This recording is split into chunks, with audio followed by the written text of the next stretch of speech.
పేదరికంలో పుట్టి ఎంతో కష్టపడి చదివి ప్రతిష్టాత్మక ఒడిశా గ్రూప్ 1 టాపర్గా నిలిచి ఎంతో మందికి ఆదర్శంగా నిలిచిన అశ్విని కుమార్ పాండా ఇప్పుడు అవినీతి ఆరోపణలతో అరెస్ట్ అయ్యారు. ప్రస్తుతం సంబల్పూర్ జిల్లా బమ్రా తహసీల్దార్గా విధులు నిర్వర్తిస్తున్న ఆయన లంచం తీసుకుంటూ ఒడిషా విజిలెన్స్ అధికారులకు రెడ్ హ్యాండెడ్గా పట్టుబడ్డారు.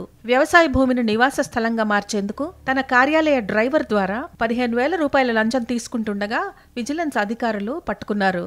ఒడిషాలో మెకానికల్ ఇంజనీరింగ్ పూర్తి చేసి ఢిల్లీలో కొంతకాలం పనిచేసిన తర్వాత అశ్విని కుమార్ పాండా దృష్టి గ్రూప్ 1 వైపు మళ్లింది. చాలా కష్టపడి చదివి 2019లో ఒడిషా గ్రూప్ 1 పరీక్షలో విజయం సాధించడమే కాకుండా ఏకంగా టాపర్గా నిలిచి అందరినీ ఆశ్చర్యపరిచారు.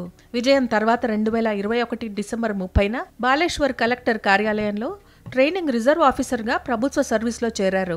ఆ తర్వాత 2023 జూన్ 1న మయూర్భంజ్ జిల్లా శ్యామకుంట తహసీల్దార్గా బదిలీ అయ్యారు. అనంతరం 2025 జూలైలో సంబల్పూర్లోని బమ్రాకు బదిలీ అయ్యారు. అక్కడే విధులు నిర్వర్తిస్తుండగా ఆయన ఈ లంచం కేసులో ఇరుక్కున్నారు.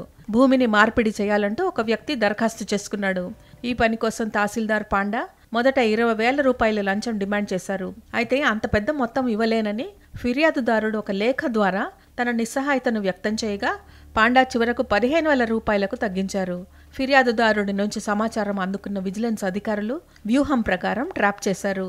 సెప్టెంబర్ 12న పాండా తన డ్రైవర్ ప్రవీణ్ కుమార్ ద్వారా లంచం తీసుకుంటుండగా రెడ్ హ్యాండెడ్గా పట్టుబడ్డారు.